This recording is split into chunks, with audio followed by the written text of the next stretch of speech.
It's Dashia D. And it's JStan. Welcome back to In Retrospect Podcast. We look beyond the surface to find understanding. Bring you laughs, knowledge, and culture. So sit back, relax, and join the convo. We have a very special guest with us today.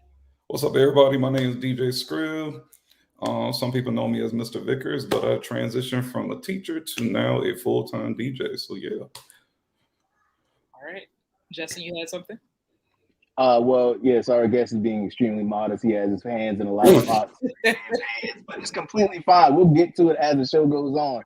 So we're going to do our segment called Let's Unpack This, okay? Where we talk about either your letters, pop culture, social issues, and all things under that umbrella. This past weekend, I want to say Swarm, which is Donald Glover's new series, came out. And I guess it is fire. I guess it is giving a presentation of how like extreme fan bases are. Right. But I wanted to know, have y'all checked it out? And if you have, what are your thoughts so far? I loved it. Okay. I enjoyed it thoroughly. I'm a big Donald Glover fan anyways from ATL. So like I think Swarm definitely took the perspective of your ordinary fan as well as your extreme fan, like literally, right? Because even like thinking about it, like once I really thought about it, I was like, dude, there are really people out here who really think that they know someone based off of their social media, and this other person has no idea who you are. Like it's interesting, even now, like people will come up to me and I'm like, bro, I'm nobody. Like Justin was saying, I was just like, bro, I'm just a regular person for me. But everybody would be like, yo, scripted, all this type of stuff. And I'm like, not regular, don't get it confused. I was going to say with the show, because I do want to circle back to that. So, disclaimer, I have so far, I've only watched the first episode because I'm still like digesting it process. All. Well, I get it. I get it. Because I like ATL. So yeah, go ahead. What are you trying to digest exactly from the first episode? If you watch the first episode, you would. I watched it. I'm trying to understand what you digest. I'm trying to understand. Not to do spoiler alerts. So what I'll say is this. I mean, you're not spoiling anything. I'm pretty sure it's all over social media. Other people who want to watch it though. So in the first episode, there are characters that I expected to be there for the long haul. I'll say that. That's the first thing. Got that. Second, the super fan character, she commits a crime and then does something very odd afterwards. And I'm still trying to understand how the two are related. So long story short, because it's too broad, she kills someone and then she proceeds to eat a pie. You gotta keep watching. And I'm trying to understand how the two relate. It just was so odd.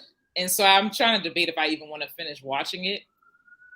I probably will try, but I don't know. Definitely got to try. So I think also from a teacher perspective, so I was looking at Dre, that's the character's name, as I was trying to figure out which way of the spectrum she's actually on. So I was like, I see a little bit of she was autistic a little bit, but I also see that she has what do you call it? A little schizophrenia. That's yes. As well as what is it? It's something else. I forget the name of it, but it's when you have oh my god. Well, when you dissociate? No. It won't come to me. It won't come to me later. But basically, you live in this fantasy world of these celebrities are like gods, right? But I can't remember what it's called. It's like I think you're talking about dissociative identity disorder. Yeah, something like that. Yes. Yeah. Our resident host expert here. That is exactly what it is. I would not have a clue. So in other words, if you hear someone say, oh, they have a split personality. Correct. Dissociative identity disorder, that is the clinical term for split personality. But yes, I agree. Because when I was watching, I'm like, this autism spectrum definitely. Right. And I was like, something else is going on because she's an adult, but she is almost functioning at like a child level. Correct. So it's interesting. I'll try it. No, you gotta finish. See, because now we gotta go back and talk about this when you finish it, so you really get in depth on why I actually enjoyed it at the end. Because you're gonna be like, maybe I'll get a better understanding. I need to hear more of her backstory. Maybe I think that's what it is, to understand what brought her to this place of super fandom. But circling back to what you said people come up to you and they're like, yo, it's DJ Scrib, and you just like, no, I'm not. That's not it. That's not what kind of time I'm on. Man, listen, that's real though. Like, bro, I feel like I'm just a normal person. I'm just your average Joe. Like, I just do things people say are cool. Like, that's about it. That's really it. Like, my mama taught me to humble myself, and that's it. So I keep my head high. I shake everybody's hand. I say, what's up? If I forget your name, hit you with a pound, because that's about it. Yeah, we respect that, but we appreciate you being humble. But the difference from you and most of the folks that are trying to do what you do is that you apply yourself. That's that is a major discrepancy between folks, and folks don't understand that. It's like you said you feel like you regular, you do this and you do that, but you're not, because you apply yourself, and you apply yourself at a high level, and it shows just for the simple fact that folks will come up to you because you inspire folks out here for sure. Like, I know you did mention earlier that you said you were coming from a teacher's perspective. Would you like to give us a little background on the teacher perspective that you were talking about? Yeah. So I'm actually a middle grades educator. I graduated from the College of Charleston with a middle grades education degree. Don't be a hater, CSU. I'm not being a hater. Just do what you got to do. Like, all right, relax. Hey, it's all right. It's okay. It's all right. But yeah, so I taught middle school for only a year. I taught 8th grade social studies, and I loved it and hated it at the same time. I took a break. I went to parent engagement for a nonprofit called Charleston Promise Neighborhood. So I did that for a year. So I was still in the schooling system and stuff like that. But my focus was now more so on the parents, because that's why I got out of teaching for my first year. Because the parents parents were being parents. So yeah, I was like, I got to figure out how to create this nice niche in the community to really create that focus, which I did in the nonprofit. And then afterwards, while being in that nonprofit, Meeting Street Academy, they were like a school that was in our cohort, or whatever you want to call it. And they were like, hey, we're looking for Black male teachers, And I told them, I was like, well, I don't have, my degree is not in middle grades. They were like, oh, we're a private school, you'll be all right. And I was like, all right. That's what they do. They wave. They want to. And I was like, oh, okay, so we just gonna throw me in there. All right, cool. I was like, I'm down for it. It's another job. It's another opportunity. I wanted to try elementary anyways, just to see how it was. And I enjoyed it. I for, I was there for 5 years. So I enjoyed it for a good while. But what I also told myself is I actually never took a step out on my fear. So like, I was always passionate about DJing. I've been DJing for 12 years, and I started in college. But the thing was, I always lived a double life. Like, I've always been a teacher. I've always been a DJ. I've always been a teacher, DJ, And I was like ridiculously overworking myself. Like, I didn't have enough time to keep splitting myself. So I said, you know what? I'm gonna always have that degree, but I'm not gonna have this amount of time to actually be a DJ. Like, you get old after a while, you ain't nobody calling you to go and DJ these parties. You know what I'm saying? Like, I'm not gonna be in tune with the music and stuff like that no more. Like, I ain't trying to listen to Lil Durk and stuff like that. Like, whoever these little kids coming up, it's not gonna be me no more. So I was just like, all right, I'm gonna take 1 year. and I want to see, you know, what can I do in a year to say I am this entrepreneur as a DJ. So that's what I'm doing now, and it's going great. I'm loving it. And I'm enjoying the time that I have. I enjoy my family time. I enjoy my rest. I enjoy traveling. Like, it's great. It's definitely dope. So the transition, I would definitely tell people, like, it wasn't easy. Like, yeah, I stopped once the school year was coming up. So I didn't stop in the middle of the year. I literally made it to the summer. And it was so weird because once that like last check came through the mail, I was like, whoo, here we go. Here we go. In high gear. Here it is. But the thing was, it was kind of like I was already making bread. Like, to be honest, the money I was making as a teacher, that was my play money. Like, I was literally taking that and I want to buy some like J's or some Yeezys or something like that. That was what that was for. If my wife wanted something, I'll be like, here, take this, do that. Da, da, da. So it wasn't like I was super dependent on it, but I also knew like, okay, now that we don't have that check, we got to double up on just being this entrepreneur. So that's the goals and the mindset where I am now. You had something, Justin? No, you good. You good. Oh, no. Yeah, all I was gonna say was, listen, everybody that's listening to everything that's being said. He said he's been DJing for 12 years. This ain't no thing you jump into and be like, all right, I've been here 3 months. Where the money at? Where the show's at? Put me in. That don't work like that. He said 12 years a time. Like, please understand, this is not no overnight thing. You gonna start DJing and you feel like, oh, I'm ready. It don't work like that. And also, you said that you were actually financially gaining from DJing. It wasn't something that was just a dream. Correct. But you had proof that, okay, I can have success in this. So aside from being overworked and that kind of pushing you to make a decision, teaching, DJing, and you already making money from it, I mean, what finally pushed you to make that leap? Because that's scary. Like you said, when you got that last check, that's security. A salary job is security. The minute that you step out on faith and be an entrepreneur, you don't know what's going to happen. Listen. So like, it was, I don't know. It was like a lot of people were saying, yo, why you just never DJ? And I just kept getting it and kept getting it and kept getting it. And people were just kind of like, just DJ. And I was like, all these other people believe in me. You know what I'm saying? It was like, why can I not believe in myself enough to actually try?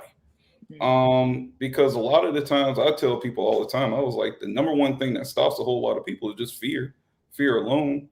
And that's what it was. I had that security for so long. This was going to be the first time I actually say, all right, this is all up to you. Like, your mindset has to be on the grind 24/7. And I tell people that now. Like, I had a homeboy, he tried to follow me up. He was like, yeah, man, I stopped DJing. No, I stopped my 9 to 5, and I'm just DJ full time. I said, bro, I don't know if that was a good idea.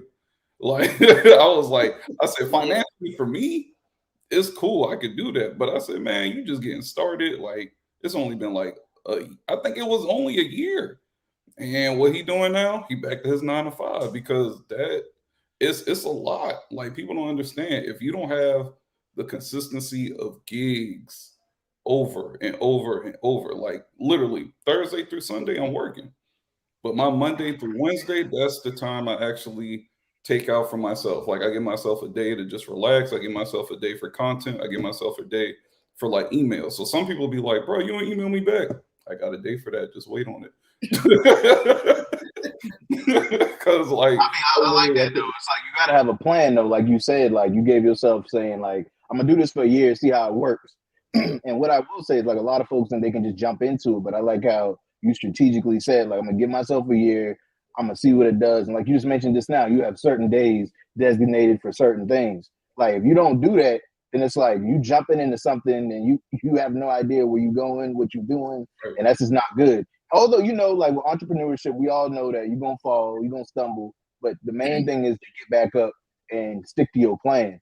Correct. Like you said, It was so many like it was so funny, bro. Like literally I think the first week, bro, I'm looking at my wife go to work. I'm looking at my daughter go to school because I'm taking her to school.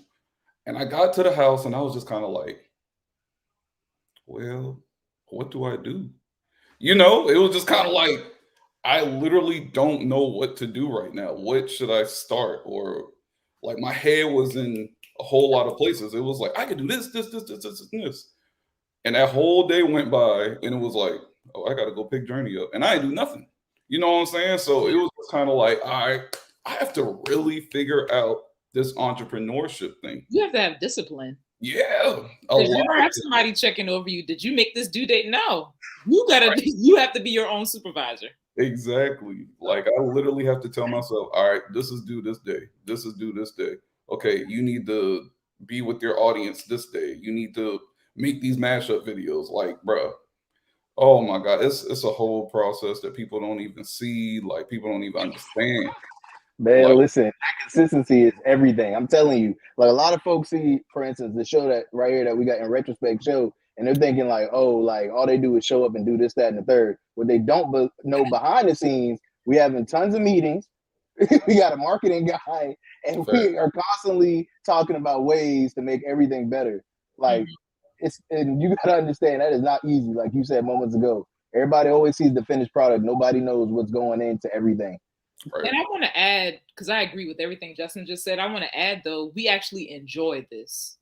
And you enjoy DJing. Exactly. I wouldn't say, because I know a lot of people preach being your own boss. That's not for everybody.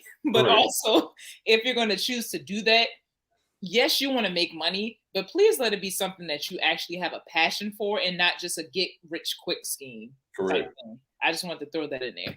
No, I think that's like the biggest thing because a lot of people, they do look at like right now, for instance, everybody wants to be a DJ. Like I get people all the time in my DMs, can I be a DJ? Teach me how to DJ, all that stuff. And the thing is like, they'll come to my first lesson and I'd be like, here's some wires, go put that together. And they'd be like, what? I was like, yeah, we got to learn about wires first. Like you got to know how to plug things up. And that's the thing. It's like, bro, you really have to love this. I was like, y'all don't see the back end of DJing. Like buying all this equipment ain't cheap. Freaking lifting. Like my wrist right now is messed up. And I got to get like, whatchamacallit for it. But like I'm lifting constantly speakers all day, every day, like all that type of stuff. And then I'm also in the studio working, practicing on different things. So it's like, if you don't enjoy that 24/7, it ain't for you. Like just try to find something that you actually love and enjoy. Because the thing is, if you can find something that you love and enjoy that makes money, that's the beauty of it. Yeah. Like I didn't go into this saying, oh, this can make money. Like DJing really chose me. Like I did not choose DJing. That's the funny part.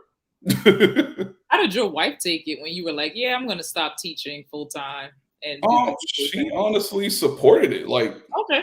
She literally was like, I mean, hey, I've been waiting on you to make this call, trying to figure out, when was the right time. And honestly, we said the right time was after I bought the house. So I bought the house first. And she was like, all right, now you can go ahead and step on out. You good now. I like that. Let's do the priority thing right now. Exactly. Get to that. Yes. So like it was like we had everything. Like so we had the house, you got your cars, the family's good, finances are good. It was like, all right, I can't say no. Like basically she was like, I'm only here to support you. And there, praise God, like there's been nothing's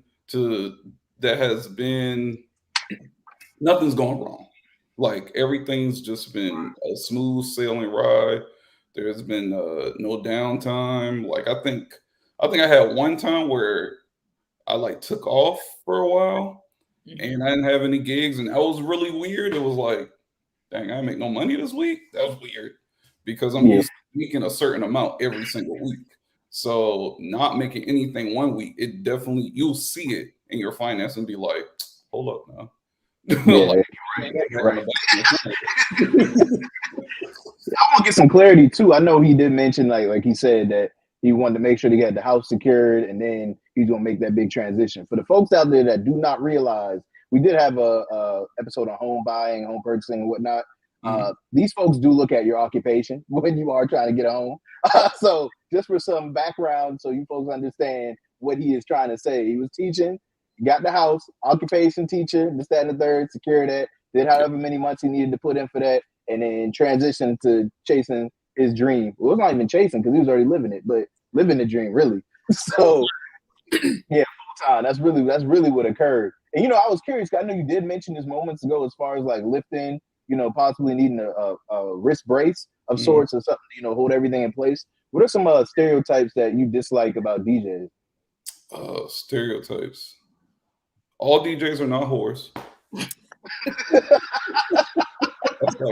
That's like the biggest one, bro. Like, that's the first one to get to my mind when you said stereotypes. It's so bad. It's like, okay, yeah, we definitely we're flirts. I'll put it that way. We definitely flirt and stuff like that.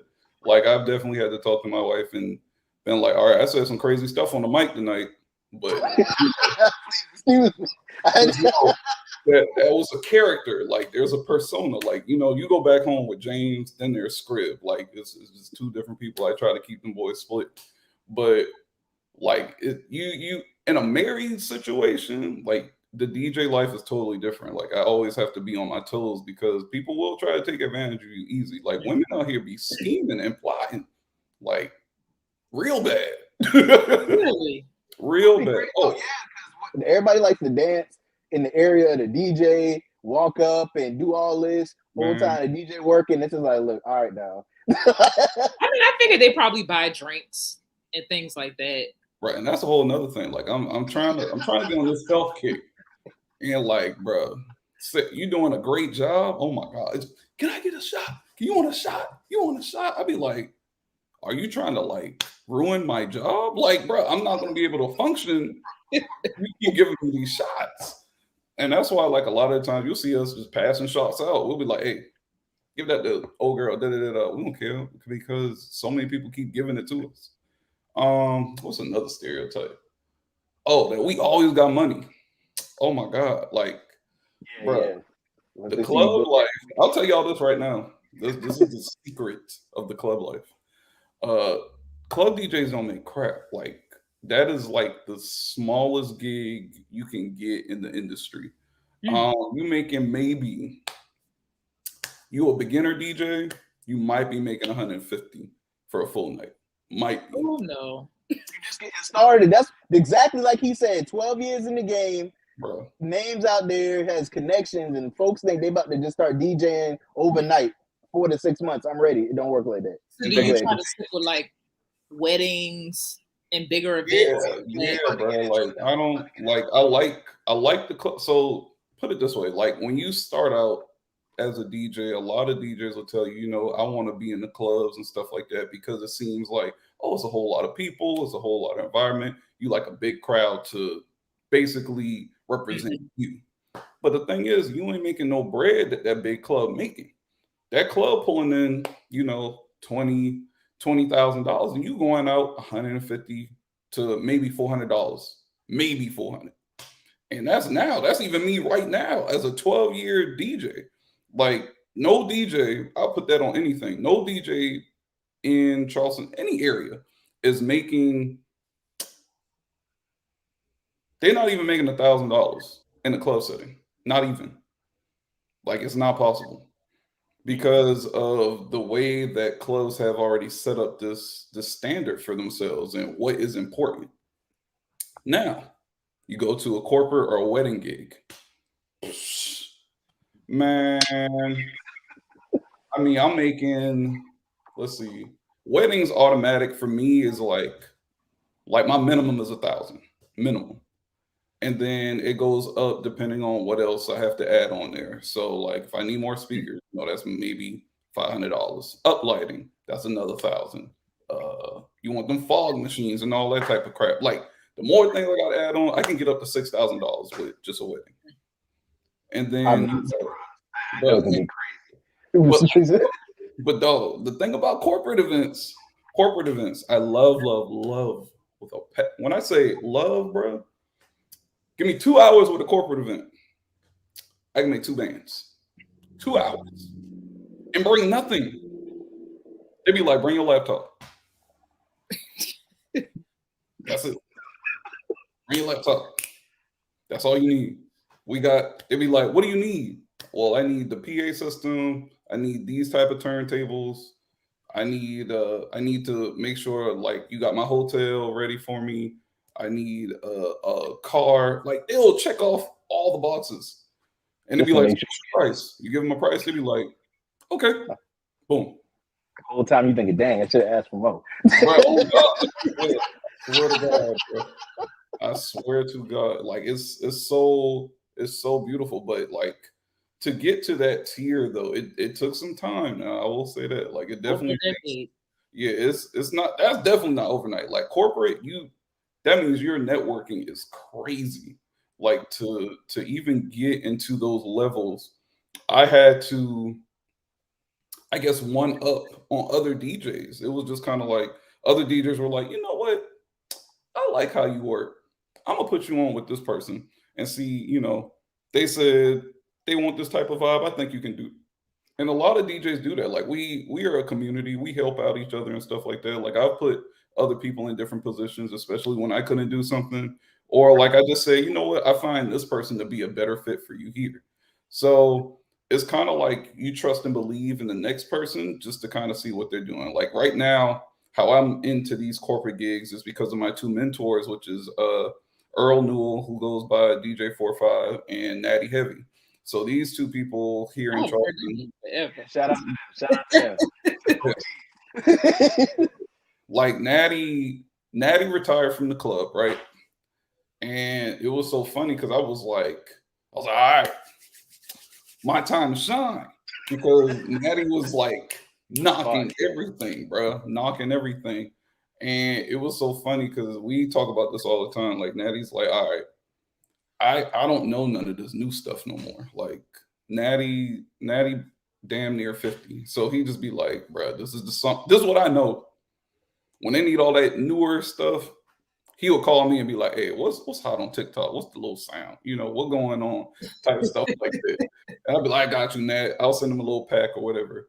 But that's the thing. It's like, you know, you start to transition out of those places. You know, you start to see exactly where your DJ stardom happened, as well as like where you began and where you're starting to go.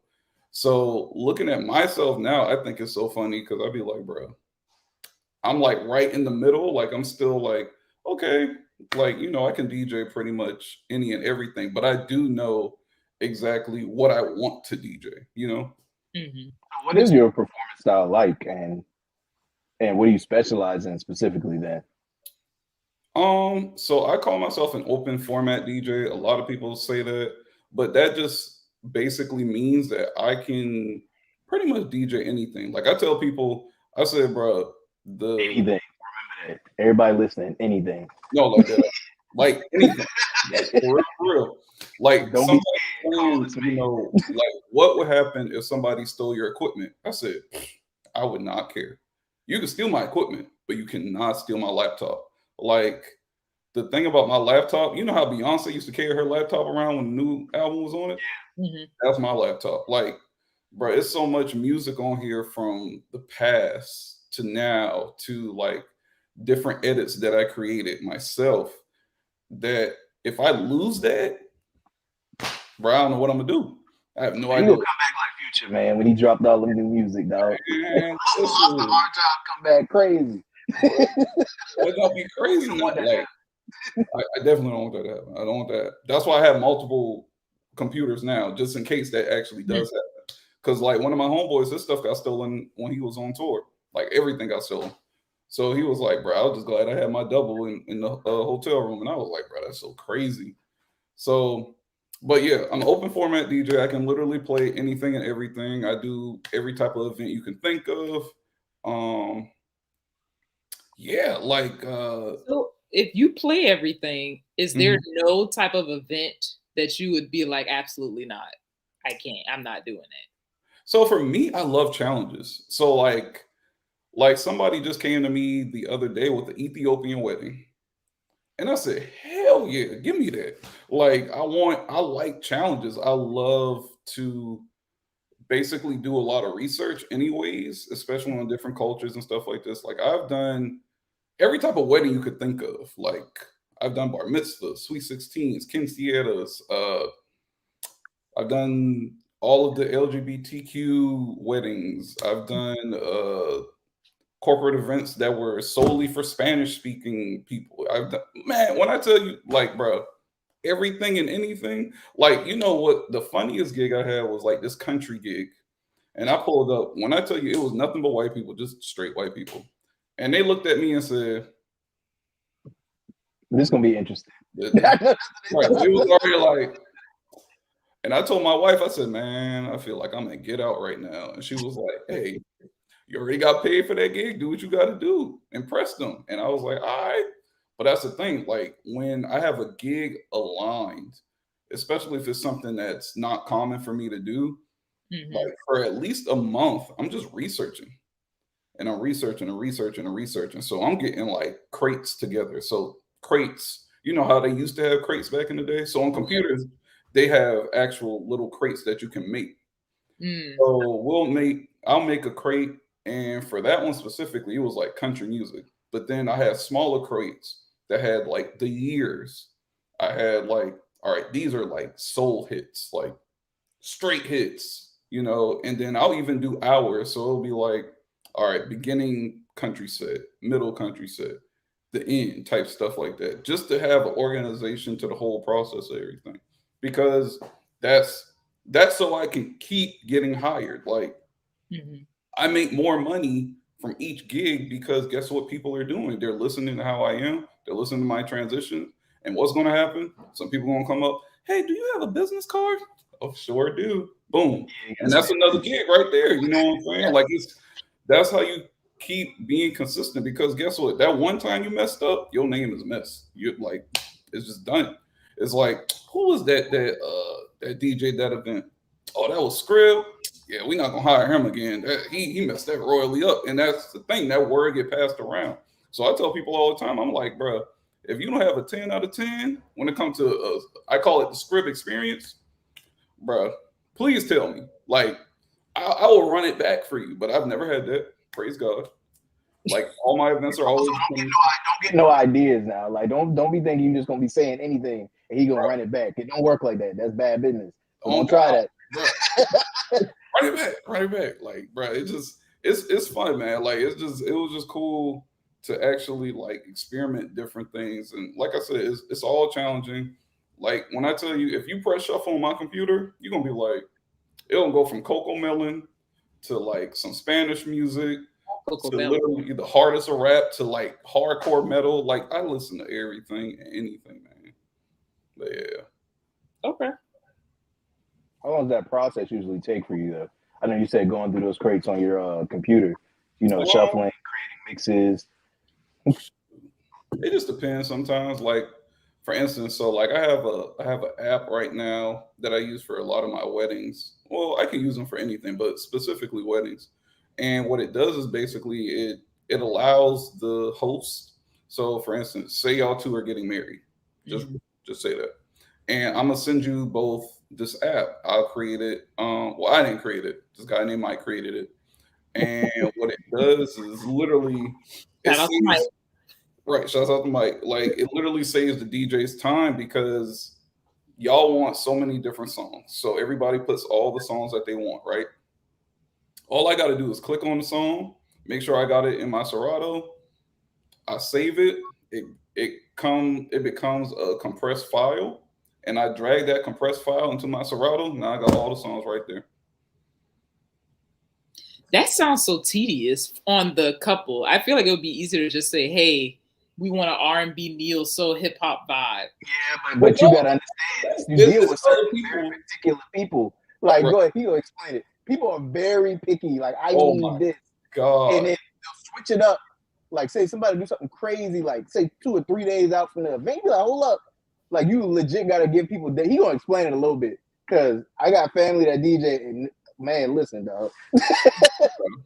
it's a lot. Like literally, like you have those couples that they'll just be like, "Hey, I already seen you DJ. Just give me like some 90s, you know, give me like some good throwbacks." Cool. Now I'm ready to go. That means I can just go wherever I feel like going. But Yeah. then you got them couples. I'd be like, all right, these are all the songs, and they send you like 150 song playlist, and I'm just looking like, all right, here we go. Let me look down this. But most of the time, it's songs I already have, so it's like, exactly. bro, like I tell people all the time, I'm like, bro, just give me 10 songs. Give me 10 songs. That's it. Just so I can feel out what type of vibe you want, and I can figure out the rest. You ain't got to give me 100, 200 songs. Like most songs I've had on one person's playlist, I think they had like 300 songs, and I was like, bro, what the hell am I going to do with 300 songs? You might as well just plug your own phone in and let it play. Man. I was like, bro, you don't trust me? Like, we gonna have a great time. I promise you. Like, it's gonna be good. But it's cool. Like, it is what it is. Like, I just had this wedding I posted today, and their wedding was super dope.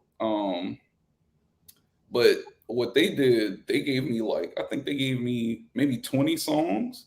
And most of the songs, it was just a specific song. So, like, you know, the processional, when the bride comes out, the wedding party, things like that. Like, it was just those type of songs. Like, they didn't have any open dancing, no cocktail hour songs, none of that. It was like, you choose, you go.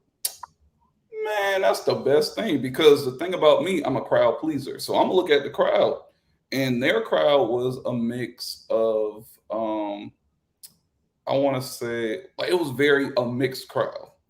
So I could go from freaking like Project Pat to Justin Bieber to freaking 21 Savage to Buju Banton. Like, I literally could go every and anywhere, and it was a vibe. Like, it was just dope that I could do that. So, and there's also certain like artists, like I'm pretty sure you know because you DJ, of course, that just resonate with everybody at some point in their lives. They've heard a Daddy Yankee song.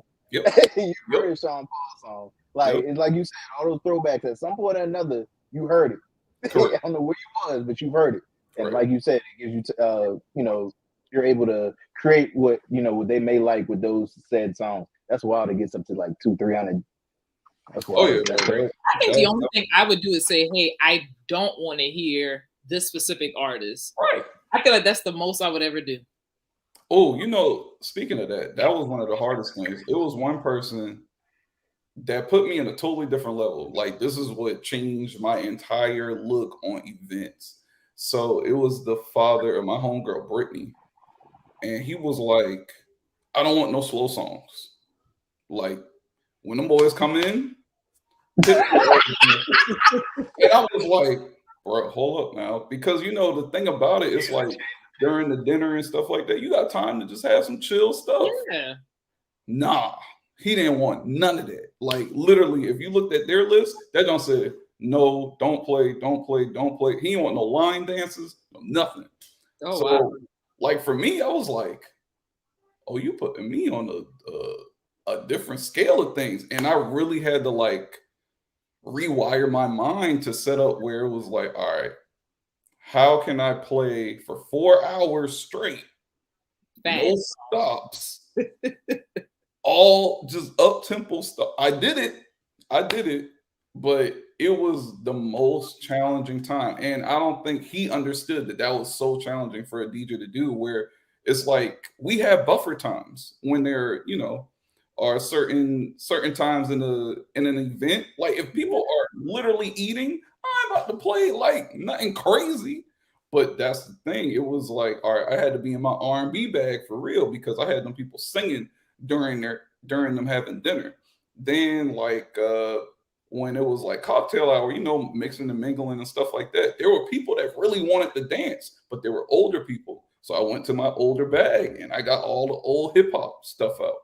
And then when it was like the party time, that's when I can just knock all the hits out, all the hits, going crazy. I had no breaks that night. Bro, no breaks. That was literally the most fun I've ever had at a wedding. Like, that was top of the line, best event ever, bro. I like that you. I'm trying to figure out how to say this so it makes sense.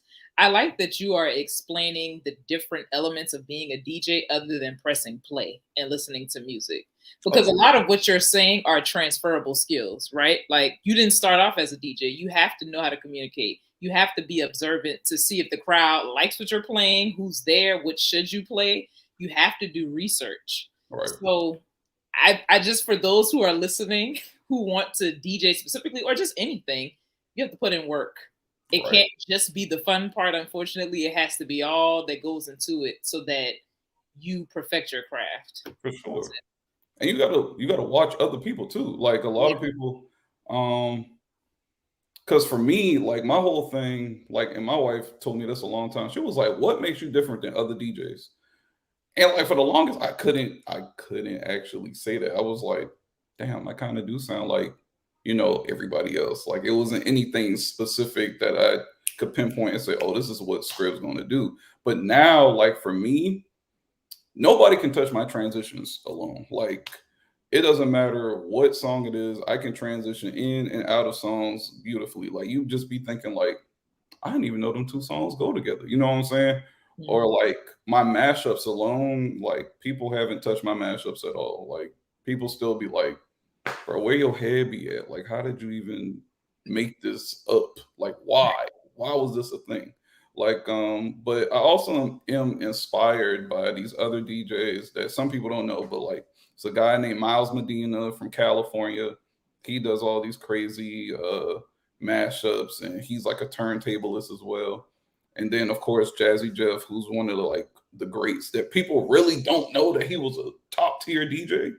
And still is to this day. So it's like, these are people I consistently watch, and just to see them work and stuff like that, I've definitely grown from them.